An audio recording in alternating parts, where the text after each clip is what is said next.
जे काही राष्ट्रवादी काँग्रेस पक्षाचे जे नेते प्रफुल्लभाई असतील, तटकरे असतील, मी त्याच्यामध्ये होतो. आपला मुंडे धनंजय वगैरे टेंटेटिव्हली असं ठरलं होतं की उद्या मीटिंग घेऊन सीएलपीची सुनेत्राताईंचे जे आहे नाव आपण सीएलपी लीडर म्हणून फायनल करायचं आहे.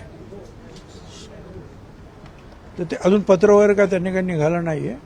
कशासाठी थांबलेत? कारण कदाचित जे आहेत दुखवटा वगैरे असतो, सूतक असतो, मग 3 दिवसानंतर ते बाहेर पडणार का 10 दिवसानंतर सम टेक्निकल काहीतरी प्रॉब्लेम आहे.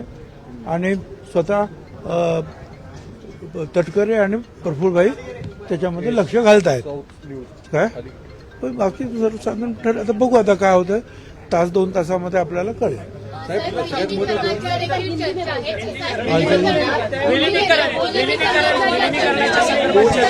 राष्ट्रवादी विलिनीकरणाचं आहे, नेमकं खरं काय आहे? राष्ट्रवादी शरद पवारांच्या पार्टीचे अनेक नेते सांगतात की अजितदादांनी शब्द दिला होता एकत्रित करण्याच्या संदर्भात. खरं काय नेत्यांची इच्छा मला नेत्याने काही सांगितलेली नाही. त्यामुळे आज आमच्या समोर प्रश्न काय आहे की सीएलपी लीडर म्हणजे विधानमंडळातील आमच्या पक्षाचा प्रमुख त्याची नेमणूक करणे म्हणजे उपमुख्यमंत्री पदाची नेमणूक करणे. बाकीच्या सगळ्या गोष्टी ज्या नंतरच्या आहेत, आज ते फार आवश्यक आहे ताबडतोब करायला.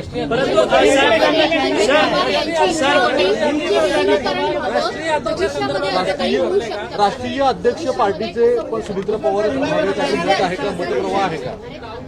मी तुम्हाला काय सांगितलं, आज सगळ्यात महत्वाची गोष्ट काय आहे जी ताबडतोब आम्हाला करायला पाहिजे. कारण सरकारी पक्ष उपमुख्यमंत्री पद बसायचं आहे, लोक चालवायचं आहे, सरकार चालवायचं आहे, त्याच्यामध्ये भाग घ्यायचा आहे. पक्ष जे आहेत पक्षाचा नेता म्हणून आपल्याला निवड, ते अगोदर सगळ्यात त्याला प्रायोरिटी देण्यात येत आहे. याच विषयासाठी